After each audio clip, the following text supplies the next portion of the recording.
добар ден, почитувани. Стартува 0М+ на телевизија Телма. Разводот на бракот се смета за едно од најстресните животни искуства, се вбројува веднаш после смртта на некоја блиска личност. При тоа страдаат сопружниците, но страдаат и децата и често се тие најголеми жртви во целиот тој процес. За иницијативата Заедничко родителство после разводот на бракот денеска зборуваме со Катерина Коневска, раководител на програмите во Меѓаши, и примариус доктор Славица Гајдацис-Кнежевиќ, психијатар, семен и системски психотерапевт, тренер и супервизор. Добре ни дојдовте. Добре да најдовте. Во вторникот се одржа конференција на оваа тема. Меѓаши беа едни од организаторите, беа отворени многу прашања, се зборуваше за многу дилеми. Токму така, во вторникот се одржа национална конференција под наслов Фокусот на детето, заедничко и одговорно родителство или старателство и по развод и како тоа влие, односно се одразува врз остварувањето на правата на децата. Оваа конференција воедно и оваа иницијатива за воведување, односно проширување, давање на законска можност за заедничко старателство и по развод, доаѓа од страна на група на граѓани за заедничко родителство и по развод, а воедно конференцијата беше и тие беа едни од организаторите, беше значи во организација од страна на Народниот правобранител и првата детска амбасада во светот Меѓаши. Идејата на конференцијата беше да се разговара јавно за оваа иницијатива, да се разгледаат сите можности, да се отвори, да се дискутира за тоа во каква форма треба да бидат направени законските измени за да се овозможи на родителите да имаат приближно исти стартни позиции по разводот во делот на остварувањето на родителското право. Така, денеска ќе видиме зошто тоа е потребно. Да започнеме тука дека велат подобро е да се има добар развод отколку да се живее во лош брак, но ретко кога разводот е добар, најчесто поминува во една немирољубива атмосфера. Од тука веројатно произлегуваат и сите последици. Каква е праксата кај нас? Дали мајката најчесто го добива детето? Ова е одлична парадигма, нели, дека подобро добар развод отколку лош брак. И тоа навистина би требало да биде така. Искуството кажува дека кога имаме конфликтни брачни односи, недоразбирана помеѓу партнерите во текот на бракот, тешко се доаѓа до добар развод, иако ние би сакале да тоа биде така. Јас сакам да потенцирам дека кога доаѓа до развод само на партнерите, односно да развод на нивната брачна заедница, но не и на нивниот родителски однос, значи не постои развод на родители, ниту постои разведено семејство, како што ние зборуваме. И ова го кажувам заради тоа што можеби е добро да се почесто така ги именуваме работите, за да на луѓето им станат јасни состојбите во низ кои што поминуваат одредени семејства, односно одредени партнери. Разводот, како што рековте, е секогаш стрес за семејството, односно за партнерите, за нивните деца, за семејството, и ние би сакале да тоа се одвива на еден мирољубив начин, да тоа биде спогодбено, да може да се договорат. Некогаш е тоа можно, некогаш не е можно. Статистиките во светот кажуваат дека некаде 1/4 од браковите спогодбено се разведуваат. Статистиките во Македонија кажуваат дека повеќе од половина брачни партнери спогодбено се разведуваат. Не баре сме ние некој мирољубив народ, нели? Што не е всушност така. Она што јас го разбрав, нели, низ праксата, тоа е дека заради формата која што помали се финансиските трошоци и помала е процедурата, и затоа партнерите се доведуваат во ситуација принудно да кажеме дека формално спогодбено, а уствари после тоа, особено кога дојдат прашањата за децата, апсолутно. Особено кога доаѓаат прашањата за децата, тоа не е ни приближно така, значи немаме спогодбеност, и морам да кажам дека постоечката законска регулатива кумува на таа состојба, а тоа е дека со самиот момент на донесувањето, значи ние денеска во законот познаваме само еднородителско старателство. И колку год да се партнерите согласни да одредени работи ги споделуваат, да се договараат, самиот момент на одлука дека детето се доделува на едниот родител, а немаме заедничко старателство врз децата, иницијативата која што сега почнува, го постава едниот родител во помоćна или поповластена позиција, она што го слушнавме на конференцијата, тоа е да бидат родители од прв ред, родители од втор ред, и детето на кого му припаѓа, да кажеме, старателството, односно на родителот на кого му припаѓа старателството, се доведува во позиција често да одлучува колку е добро за детето и на кој начин ќе го организира присуството на другиот родител во животот на детето, за разлика од второстепениот родител, односно оној кој што нема старателство врз детето, кој што е доведен во една прилично нелагодна ситуација, да ни приближно нема право на детето толку колку што има родителот кој што има старателство. Како што споменав, најчесто детето го добива мајката. Зошто тоа така? Дали мажите, односно татковците, најчесто не барат старателство, не сакат или едноставно се работи за едно патриархално општество? Да, еве во ред, јас би можела да кажам од оние случаи, значи кои што се пријавени во детската амбасада Мегјаши, затоа што и статистиката наша, значи оди во релација во корелација со светската статистика, дека според податоците кои што ние ги имаме добиено на СОС телефонот за деца и млади, бесплатна линија 0800 1 22 22, најголем број од дојавените случаи се однесуваат за неможноста децата да ги остварат своите права во текот на разводот или по завршувањето на разводот на бракот меѓу нивните родители. Било да се тоа права кои што се однесуваат на видување на детето со двајцата родители, остварување на контактите, било да е тоа некој вид на препирка меѓу родителите преку детето, затоа што во најголем дел од овие случаи родителите го користат детето како оружје за меѓусебната препирка и расчистување на гневот кој што постои меѓу нив двајца. И воедно и на конференцијата неколку пати беше споменато дека, а и тоа е така, дека треба да се направи јасна дистинкција меѓу родителскиот однос и меѓу партнерскиот однос. Да, затоа што со разведувањето на бракот не престанува родителството. Родителството е нешто кое што останува доживотно, односно за целиот време трајање на животот. Јас би можела малку да кажам дека на вашето прашање дали тоа се случува да почесто децата се доделуваат на старателството на мајките. Јас мислам дека да. Не знам во кој процент повеќе или помалку, меѓутоа мислам дека во значително поголем процент. Слушнавме и една информација која што треба да се провери, меѓутоа која низ праксата исто така ја гледаме, а тоа е дека во македонските семејства, под македонски подразбирам, ајде ги наречеме православните семејства, почесто се доделуваат, значително почесто се доделуваат децата на мајките, и за разлика од муслиманските семејства, односно од ромските и албанските семејства, во кои што пак се доделуваат почесто на татковците. И тоа е некоја културолошка приказна.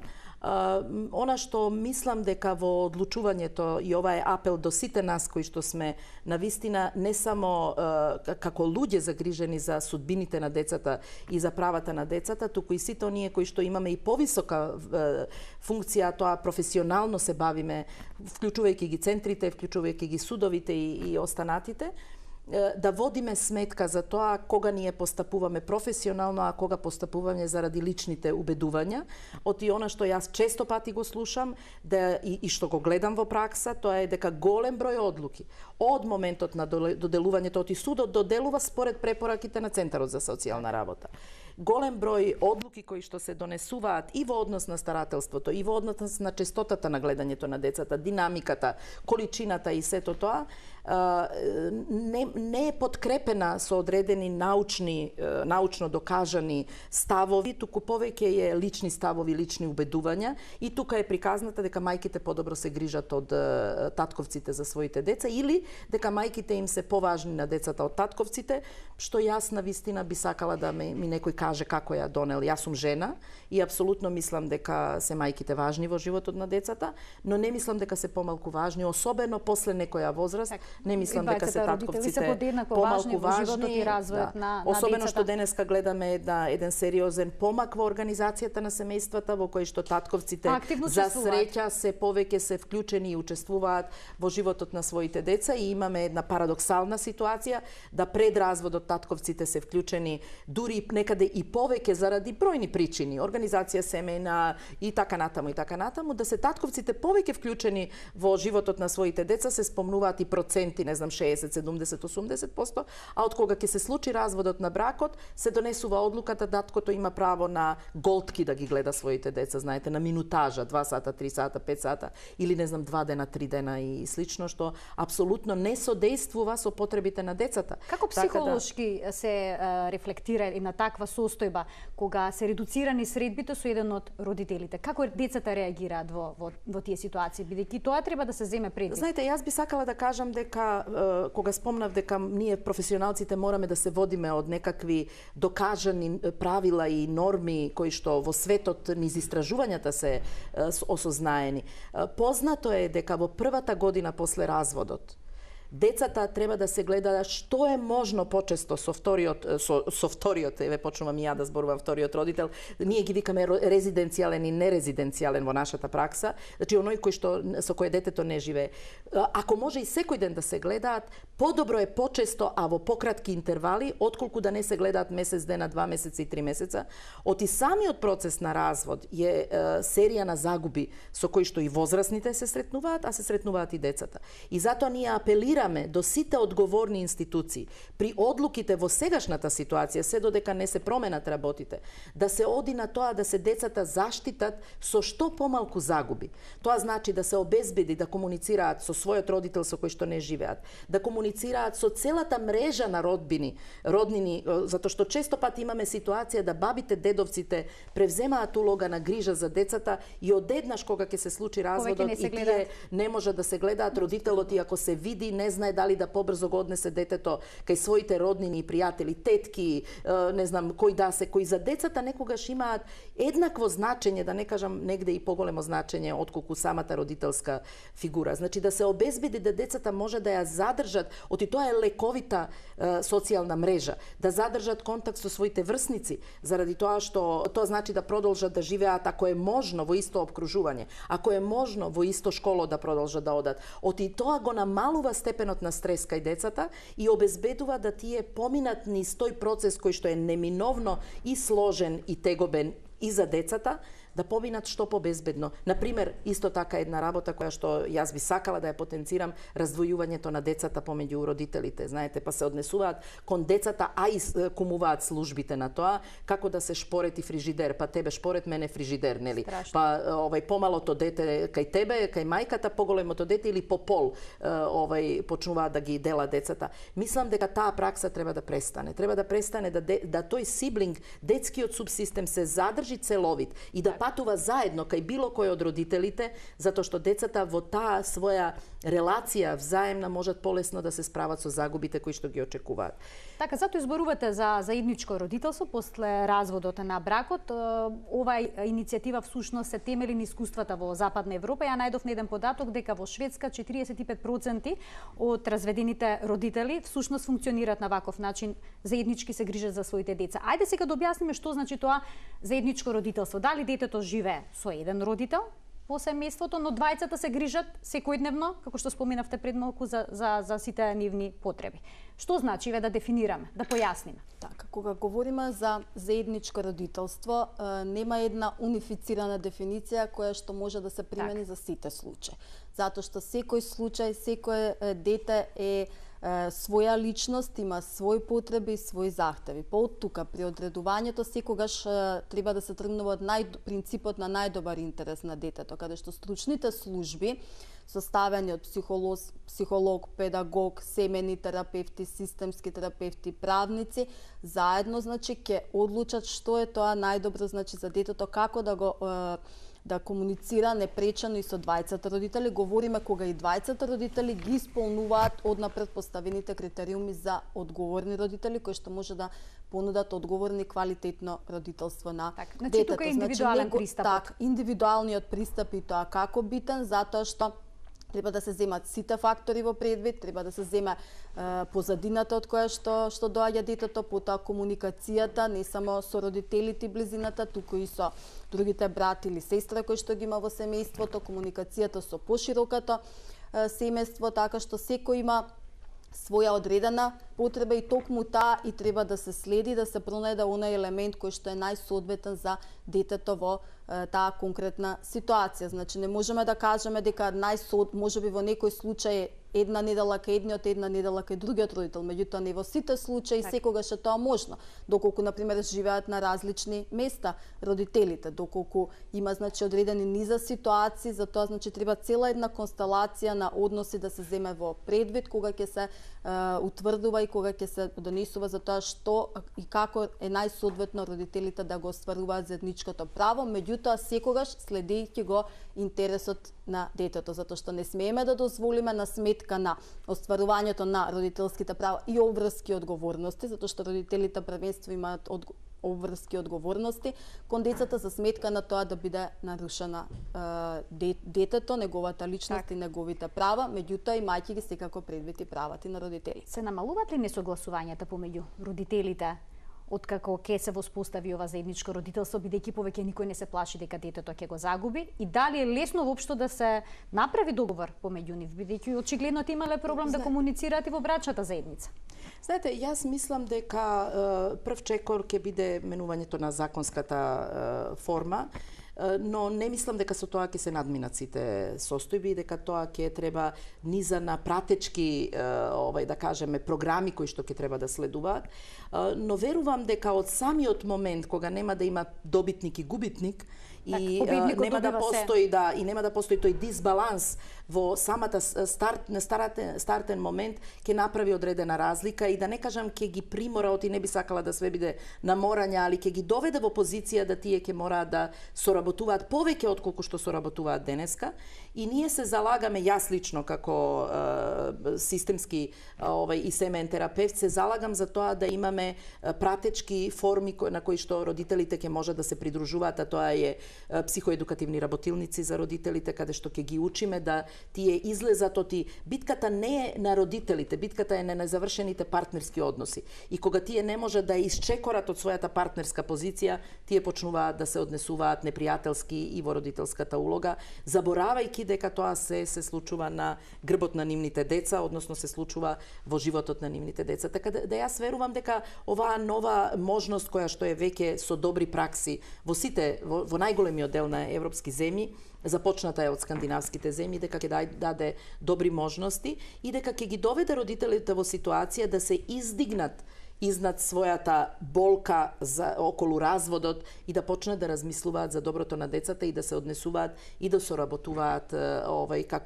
како родители. Инаку ризикуваме да децата секогаш влегуваат во поголемо страдање од кое што може да се надмине ако постои добра соработка. Вие преска прашавте и јас мислам дека е важно да некаде ја споменеме и тоа како децата се однесуваат во ситуација на... Значи, јас тука разгледував различни моменти. Многу често родителите го купуваат вниманието на децето, наклонетоста на детето. Едниот родител поставува граници, другиот не ги почитува. Како децата се снаоѓаат во таа ситуација? Колку често тие почнуваат да манипулираат со родителите, за да го добијат тоа што го сакат? Сакам да живеам кај едниот родител, ако тоа не ми го исполниш, ќе одам кај другиот. Така. Јас само сакам да кажам дека сето тоа што вие го кажувате се релацијски феномени. Значи детето не го манипулира, не се манипулира себе или родителот, туку е тоа нешто што се создава во релацијата со родителите, а на која што ние родителите кумуваме и во оние семејства во кои што нема развод, а особено таму кога ќе се случи развод. Она што е многу важно да го знаеме дека разводите сами по себе се тегобни и за децата. Меѓутоа, имајќи предвид дека на разводот претходи некаде 2 до 3 години дисфункционална релација помеѓу возрастните, некогаш прекинувањето на таквата ситуација доаѓа смирувачки за децата, заради тоа што прекинуваат оние катадневни обвинувања, тезнични ситуации, каде што и децата често пати се колатерална штета на целата таа приказна. Така да, ако возрастните ја надмина таа ситуација и умеат да посветени на грижата за своите деца, им го приближат сето тоа на децата, децата многу полесно излегуваат од целата ситуација. Како родителите ќе продолжат да се грижат постразводно за своите деца? На кој начин тие ќе им помагаат на децата, зависи како дали децата ќе влезат во ситуација на манипулација, дали ќе ги дисквалификуваат родителите оти, со оглед дека е тоа доживотна улога родителската. Родителите имаат обврска дури и повеќе да соработуваат од кога ќе се разведат, да се договараат, да донесуваат заеднички одлуки, да имаат капацитет да го сослушаат различниот став на другиот родител. И ако тоа се случува, детето нема зашто да ги манипулира. За жал, родителите многу често тргнуваат во тоа да ги индоктринираат децата, да зборуваат негативно за другиот родител, да ги доведуваат во ситуација да тие бидат доушници, да ги информираат за она што се случува во другото семејство, да ги доведуваат во ситуација да едно дете фаворизираат, друго дете дисквалификуваат. Знаете, па ова е мое дете, тоа е твое дете. И на тој начин ги учиме децата како да и они нас не манипулираат, знаете. Односно како да ги манипулираат родителите. Така да таа ситуација на манипулација на децата брзо завршува ако се родителите, да не кажам, освестат, односно дојдат до сознание дека е неопходно да двете целини, оти децата не се само биолошки пола мама, пола тато, и психолошки се пола мама, пола тато. И кога ние тргнеме левата страна да се буни против десната страна, ние им правиме конфузија во главата, да се избават од таа ситуација, децата често пати мораат да тргнат по свој пат заради тоа што е таа ситуација на конфликт на лојалност во која што родителите ги заглавуваат. А тоа е приказна или си со мене или си против мене. Не можеш ти да го сакаш другиот родител ако ме сакаш мене, и тоа е све или позиција, доведува до состојба да практично децата почнат да манифестираат одредени симптоми кои што се сигнал дека нешто се случува во семејството. Ви благодарам што бевте дел од 0N+, одговоривме на многу прашања и многу дилеми поврзани со заедничкото родителство после разводот. Се надевам дека ќе се видиме повторно, бидејќи ова е една неисцрпна тема, има уште многу аспекти кои што треба да се разработат. Ќе се видиме повторно. Благодарам на поканата. Ви благодарам и вам што бевте дел од 0N+. Се гледаме секој работен ден од 12 до 12:30 на телевизија Телма. Пријатно.